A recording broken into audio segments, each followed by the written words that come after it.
Dilewu pangkaringut ije subur, ngarannya Ninawa, harianlah ije manusia bahadat hampah baik hati, ngarannya Yunus. Hi dikenalan umatnya sebagai insan lembut, bijaksana, hampah tulus hatinya. Hi tumbuh di antara umat nang sudah manyasat jauh, menyambah patung berhala, hampah menginjak pengajaran Tuhan Hatala. Walau umat tempat tinggal Hi sudah lumut dari jalan benar, Yunus sendiri tumbuh dalam ketakwaan nang kukuh. Sampah tuli Hatala milih Hi jadi ije nabi, lalu menyuruh Hi supaya menyanggu umatnya agar balik ke jalan halap.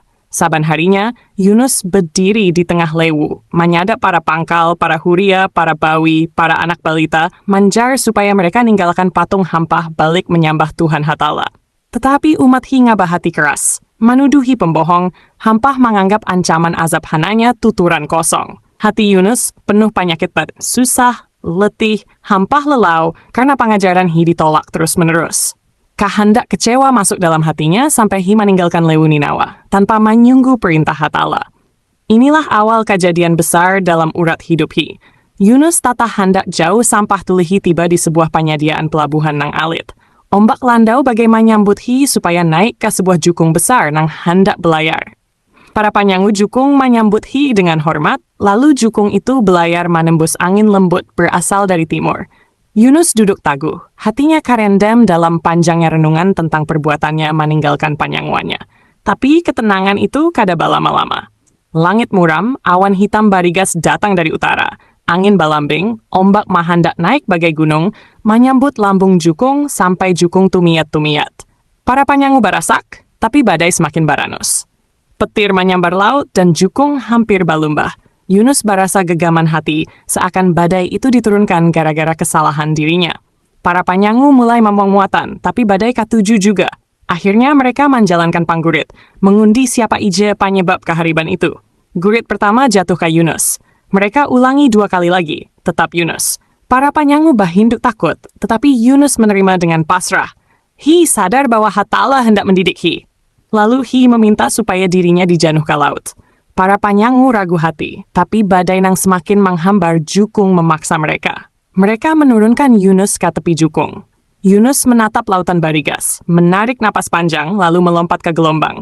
Air laut mantap tubuh Hi narik Hi ke gelapan dalam. Tiba-tiba bayangan besar muncul dari bawah. Seekor ikan raksasa datang, membuka mulutnya, lalu menelan Yunus dalam sekejap. Tapi Hi kada mati, sebab Hatala mengawasi Hi. Di dalam perut ikan nang gelap gulita, Yunus duduk sendiri tanpa cahaya. Di sanalah Hi sadar besarnya kesalahan karena meninggalkan tugas tanpa izin Tuhan Hatala. Lalu Hi bersujud, menjatuhkan doa Zunnun. La ilaha illa anta, subhanaka inni kuntu minaz zalimin. Doa itu mengumbang di dalam perut ikan, naik menembus laut, lalu diangkat para malaikat ke langit. Hatala mendengar doa Yunus, lalu menyanggu ikan itu supaya mengawasi Hi. Hari-hari lalu, ikan itu berenang dalam laut dalam, membawa Yunus dalam perutnya. Yunus kada hentinya bertasbih, berdoa, hampah memohon pengampunan walau Hi berada dalam kegelapan paling dalam. Sampai satu waktu, Hatala menyuruh ikan itu mendekat ke tepi pantai. Ikan itu muncul, membuka mulutnya, lalu mengeluarkan Yunus ke atas pasir pantai. Tubuh Yunus lemah, kulitnya kering sebab lamanya di dalam perut ikan. Hatala lalu menumbuhkan pohon yaktin, pohon daun besar nang manahan panas. Hampah buahnya segar untuk menguatkan Yunus. Di bawah pohon itu, Yunus mulai pulih sedikit demi sedikit. Angin hangat menyapu luka-lukanya bagai rawat alamiah. Dalam kesendirian itu, Yunus merenung, mengingat penolakan umat, badai besar, kegelapan ikan, sampai pengampunan Hatala. Hi sadar bahwa kasih sayang Hatala lebih luas dari segala hal, dan seorang nabi kada patut berputus asa. Satu pagi, batang pohon yaktin itu rebeh. Daunnya gugur satu-satu sampai habis. Yunus bahinduk sedih, hampir menangis. Hatala lalu menyampaikan wahyu. Sebagaimana Yunus sedih atas pohon nang Hi kada tanam, kada pelihara, demikian pula Hatala lebih layak menyayangi umat manusia nang Hi ciptakan, hidupkan, walaupun mereka tersesat jauh. Mendengar wahyu itu, Yunus tunduk, hatinya kabuka oleh pengajaran itu. Hi sadar bahwa semua kehariban itu, kecewa, badai, perut ikan, hilangnya pohon, adalah pendidikan ilahi untuk menguatkan Hi sebagai nabi.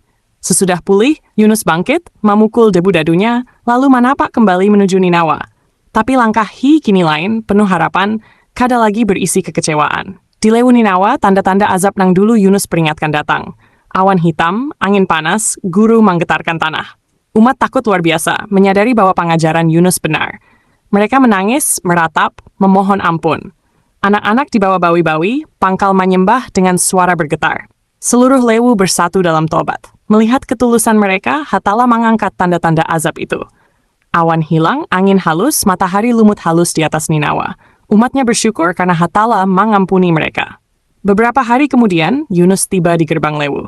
Hi kagum melihat Lewu itu berubah. Kada ada lagi hati sombong, kada ada lagi patung, kada ada lagi ejekan. Yang ada hanyalah umat nang lembut, syukur, tenang. Ketika seseorang melihat Yunus datang, Hi berteriak, "Itah, ijen Nabi Yunus sudah balik!" Seluruh Lewu Marinyahu menyambut Hi. Seorang pangkal uban putih mendekat sambil berkata dengan suara bergetar, "Wahai Yunus, kami salah. Kami menolak hatamu, padahal engkau bawa kebenaran. Hatala menyelamatkan kami setelah kami bertaubat. Ampunilah kami, ajarakan kami jalan Tuhan." Yunus hampir rubuh mendengar itu. Hi mengangkat tangan lalu berkata, "Segala puji bagi Hatala, Tuhan seluruh alam. Dialah yang menyambut tobat hambanya. Aku balik bukan karena marahku, tapi karena rahmat Hatala." Sejak itu, Yunus tinggal bersama umatnya, manjar tauhid, Al-Quran, akhlak adiluhung. Umat Ninawa mendengar dengan hormat, menjalankan dengan tulus. Lewu Ninawa menjadi negeri berberkat karena hidayah Hatala nang turun atas tobat mereka. Dan Yunus sadar perjalanan panjang itu kada hukuman, tetapi penyucian jiwa. Hatala mengangkat derajat Hi, mengabadikan kisahnya agar manusia mengetahui. Kakarepa doa kada nang sia-sia, tobat kada ada nang telat, hampah kada ada hamba ditinggal Hatala selama Hi balikkannya.